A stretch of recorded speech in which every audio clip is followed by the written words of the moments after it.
Hey hey yo, dimanapun kalian berada, bagaimana kabarnya? Sehat kan? Di video kali ini saya akan merangkum sebuah film berjudul Tom Clancy Without Remorse yang dirilis pada tahun 2021.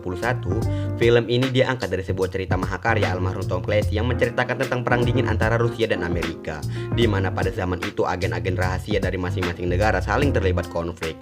Namun cerita ini lebih berfokus ke salah satu anggota Navy SEAL yang berniat untuk membalaskan dendam ke pihak Rusia atas kematian istri dan anaknya setelah ia menjalankan misi penyelamatan di Suriah.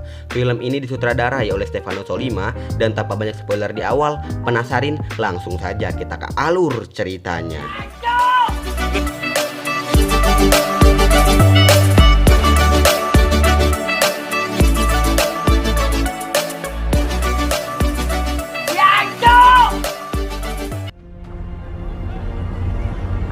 Berlatar belakangi di salah satu daerah di Suriah bernama Aleppo, di mana di sana kita akan diperlihatkan para anggota Navy SEAL yang akan menjalankan misi penyelamatan terhadap salah satu agen CIA yang ditangkap oleh pemberontak Suriah.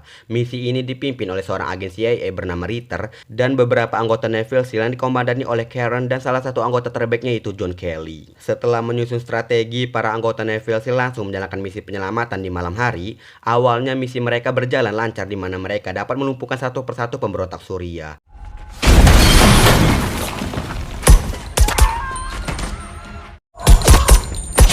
Kemudian saat berhasil menyelamatkan Sandra, John sempat melihat identitas para pemberontak yang ternyata merupakan mantan militer Rusia. John pun sempat menanyakan hal ini kepada Ritter, tapi Ritter tidak memberikan jawaban yang jelas kepada John.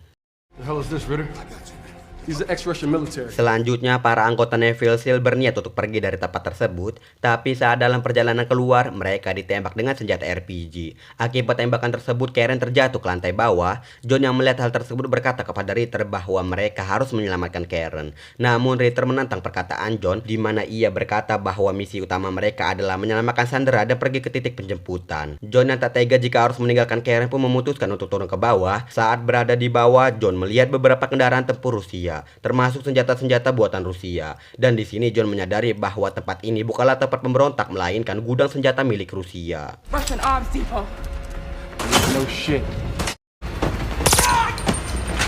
Setelah berhasil keluar dari tempat tersebut, John dan para anggota Navy SEAL menjauhi lokasi menggunakan helikopter penjemput.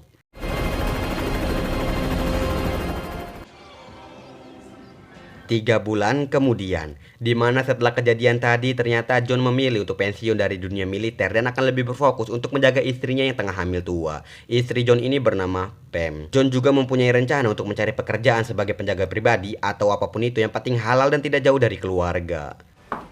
It's private security. Well, it's a big step. Di sisi lain, rekan-rekan Navy SEAL yang ikut operasi penyelamatan bersama John di Suriah tadi dibunuh satu persatu, mulai dari ditabrak di depan rumah sampai ditembak saat dalam perjalanan pulang. Entah siapa dan apa maksud dibalik ini semua, tapi nanti semua akan terungkap dengan sendirinya. What the? Kembali ke John dan Pam, di mana saat ini mereka sudah sampai di rumah mereka. Saat hendak tidur, John sempat meminta untuk bermain 1 atau 2 ronde, tapi Pam yang kelelahan menolak ajakan dari John. Lah, karena telah ditolak oleh sang istri, John lebih memilih untuk bersantai sambil mendengarkan lagu Youngless di lantai bawah. Tapi tak lama kemudian terlihat beberapa orang yang memutus aliran listrik dan menyusup masuk ke dalam rumah John. John yang menyadari bahwa ada beberapa penyusup rumahnya langsung mengambil senjata miliknya. Di sisi lain, para penyusup yang berjumlah 4 orang ini berhasil sampai ke kamar tidur John. Tak banyak drama apalagi berbasa-basi, para penyusup ini langsung membunuh istri John yang tengah tertidur lelap. Tapi anehnya setelah membunuh istri John, penyusup tersebut menembak rekannya sendiri. Nah loh, kembali ke John di mana sekarang ini John berhasil mengalahkan 2 dari 4 penyusup. Namun saat John hendak pergi ke kamarnya, John terlibat adu tembak dengan penyusup yang telah membunuh istrinya. Di sini mereka berdua sama-sama taruh kapara. Namun sayangnya penyusup tadi berhasil merangkak dan pergi dari rumah John.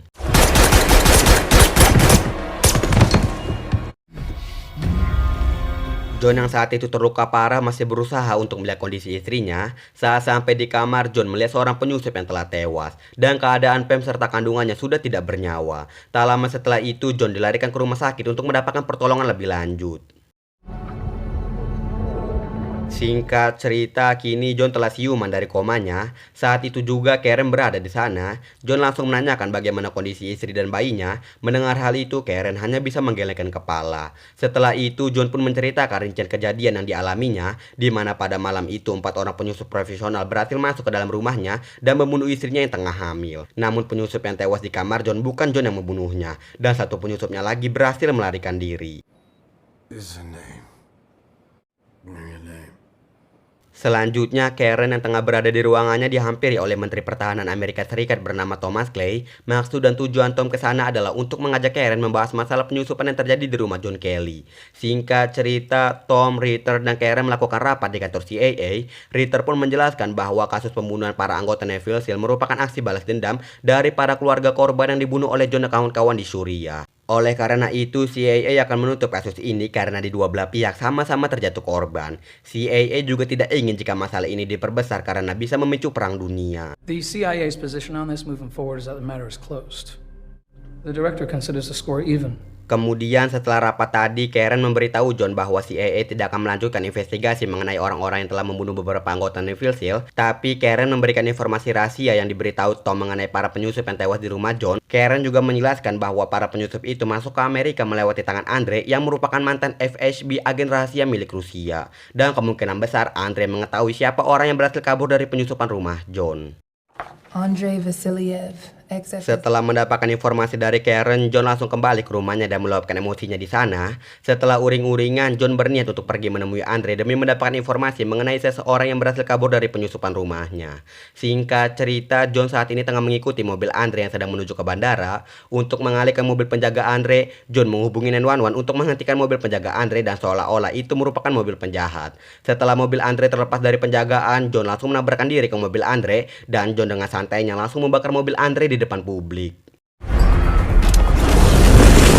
Saat mobil Andre sedang terbakar, John langsung menerobos masuk ke dalam mobil. Tak banyak berbasa-basi, John langsung meminta sebuah nama kepada Andre. Awalnya Andre tidak ingin memberitahu apapun mengenai informasi penyusupan ke rumah John, namun karena tak tahan dengan siksaan yang diberikan oleh John, Andre menyebutkan sebuah nama, yaitu Viktor Raikov. Setelah mendapatkan informasi tersebut, John langsung membunuh Andre dan menyerahkan diri kepada pihak yang berwajib. Viktor Raikov. Setelah kejadian tadi, kini John ditahan di sebuah penjara yang dipenuhi dengan kriminal Rusia. Saat ini John tengah bersama Karen yang meminta penjelasan mengapa John bertindak sejauh ini. Setelah memberitahu alasannya, John meminta kepada Karen untuk menyampaikan pesannya kepada Tom bahwa dia mempunyai informasi yang besar. Tapi sebelum itu, John meminta untuk dibebaskan terlebih dahulu.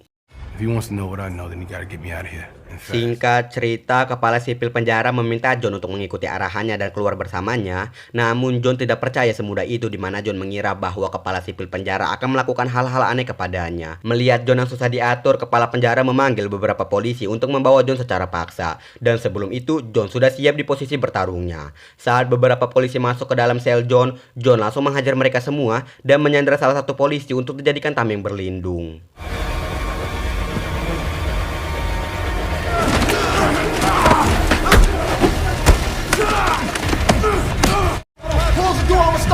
Di tengah-tengah kericuan tersebut, utusan Karen datang untuk menjemput John dan akan pergi untuk menemui Tom, Karen, dan beberapa orang penting di Amerika. Singkat cerita, saat ini John tengah bertemu dengan orang-orang penting di Amerika. Kemudian Tom pun meminta John untuk menyampaikan informasi besar yang diketahuinya. Saat John menyebutkan nama Victor, Ritter langsung menjawab bahwa Victor telah mati di tangan CIA. Tapi John berasumsi bahwa Victor masih hidup dan orang yang berhasil kabur dari rumahnya sama persis seperti data Victor yang dipunyai oleh CIA. Ritter yang mengetahui bahwa Victor masih hidup meminta izin kepada Tom untuk melakukan penangkapan. Tom pun menyetujui permintaan Ritter dan Tom akan membuat pasukan khusus untuk melakukan misi penangkapan Victor ini. John pun sempat meminta untuk dimasukkan ke dalam tim penangkapan, namun hal tersebut ditentang oleh Karen karena emosi John saat ini tidak tepat untuk melakukan tugas di lapangan. Namun Tom menyetujui jika John harus berada dalam pasukan, asalkan setelah misi ini berhasil, John harus kembali ke penjara sebagai kriminal.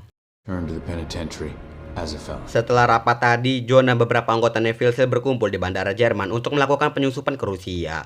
Setelah prepare selesai, mereka akan berangkat menggunakan pesawat yang telah dimodif. Namun di sini John sempat menaruh kecurigaan kepada Ritter, di mana dia tidak berada satu pesawat dengan Navy SEAL dan lebih memilih untuk pergi menggunakan pesawat lain. Joining us. I'll see you over there. Singkat cerita, saat pesawat John telah memasuki daerah Rusia, John dan kawan-kawan sudah siap untuk terjun dari pesawat. Namun saat John dan kawan-kawan hendak terjun, tiba-tiba pesawat tempur Rusia menghampiri pesawat John. Karena pesawat John telah masuk ke daerah Rusia secara ilegal, pesawat tempur Rusia langsung menembak jatuh pesawat John. Karena serangan tadi, John dan kawan-kawan terjatuh di laut Rusia. Saat itu juga John mencoba untuk menyelamatkan beberapa senjata dan peralatan penting lainnya yang akan mereka gunakan dalam misi ini. Setelah insiden tadi, John dan kawan-kawan berasumsi bahwa penembakan pesawat mereka tadi merupakan rencana dari seseorang, dan mereka mencurigai Ritter karena hanya Ritter yang tidak bersama mereka. Oleh karena itu, John dan kawan-kawan akan membatalkan misi dan lebih memilih untuk menangkap Ritter yang diduga sebagai pengkhianat. The only one that wasn't on the plane. Kemudian John dan kawan-kawan mulai menggerebek tempat Ritter. Di sana kecurigaan John semakin bertambah saat melihat dua orang Rusia dan sekoper uang di atas meja.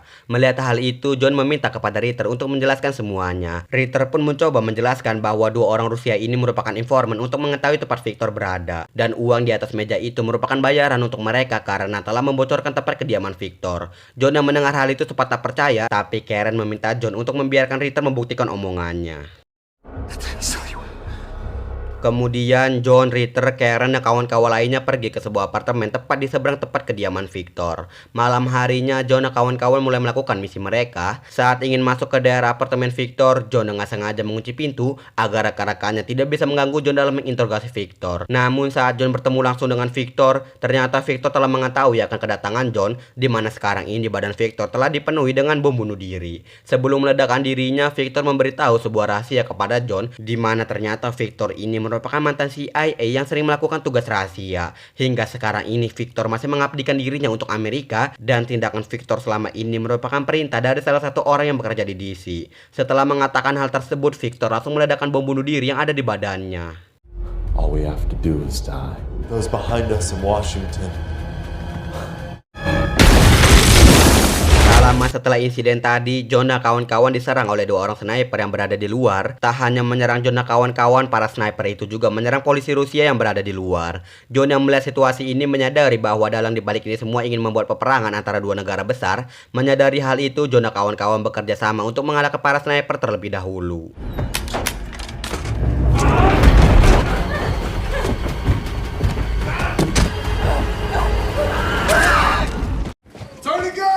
Setelah mengalahkan para sniper, musuh John dan kawan-kawan saat ini adalah para polisi Rusia, di mana John dan kawan-kawan tidak boleh tertangkap oleh para polisi Rusia tersebut. Karena tujuan dalang dibalik ini semua adalah untuk mengadu domba antara Rusia dan Amerika. Lebih jelasnya, pelaku utama menginginkan John dan kawan-kawan mati di sini sebagai militer Amerika, dan orang yang ditembak oleh Victor di kamar John tadi mati sebagai militer Rusia. Dalam kata lain, masing-masing negara yang terlibat akan menuduh satu sama lain. Tak ingin hal ini terjadi, John akan mengalihkan para polisi, dan yang lainnya akan pergi menjauh dari tempat ini.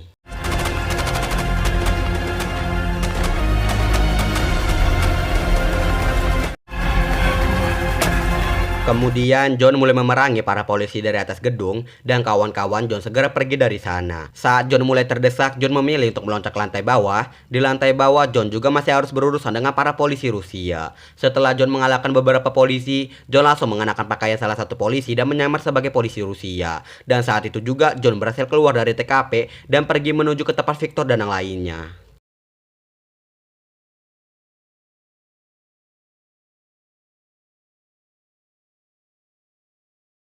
Singkat cerita, setelah semua insiden kejadian tadi, John, Ritter, Karen, dan yang lainnya memutuskan untuk kembali ke Amerika. Saat dalam perjalanan pulang, Ritter memberikan saran kepada John, di mana Ritter akan mengatakan ke pihak Amerika bahwa John telah tewas setelah insiden pesawat. Dan Ritter berharap John dapat mencari tahu siapa dalang dibalik ini semua. Mendengar perkataan Ritter tadi, John sekarang sudah tidak meragukan Ritter sebagai orang kepercayaan. Maybe we can find out who's behind this. With you as a ghost? I was wrong about you. Singkat cerita, saat ini kita akan diperlihatkan Tom yang tengah mencuci tangannya yang suci. Tak lama kemudian John muncul tepat di belakang Tom. Kemudian Tom menceritakan semua insiden yang dialaminya di Rusia. Tapi anehnya di sini Tom tidak terkejut sama sekali. Melihat reaksi Tom yang seperti itu, John langsung melumpuhkannya saat itu juga. You didn't seem that surprised.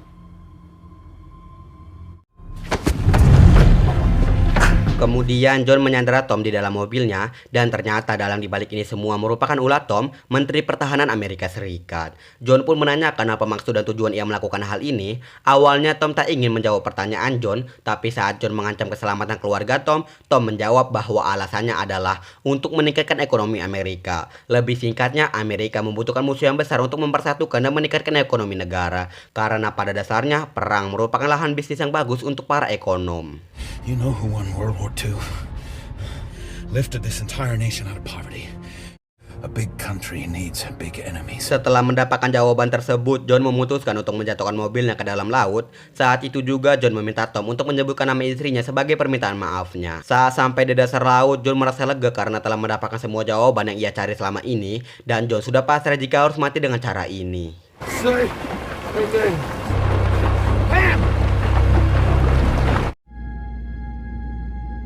Tapi tak lama setelah itu, Karen datang menggunakan baju penyelamnya dengan niat untuk menyelamatkan John. Terakhir, media mengabarkan bahwa Menteri Pertahanan Amerika Serikat, Thomas Clay, dinyatakan meninggal karena bunuh diri. Ritter juga memberikan rekaman percakapan John dan Tom untuk terakhir kalinya kepada pemerintahan Amerika. Dan ternyata tadi John sempat merekam perbincangannya dengan Tom. Untuk menghilangkan jejak John, Karen memberikan identitas baru untuk John melanjutkan hidup di luar sana. Kredit scan di film ini kita akan diperlihatkan di mana 3 tahun telah berlalu dan sekarang Ritter telah diangkat sebagai direktur agensi CIA yang bisa dipastikan Ritter akan naik gaji berkali-kali lipat dari gaji sebelumnya. Congratulations on the promotion, by the way. Dan film pun selesai.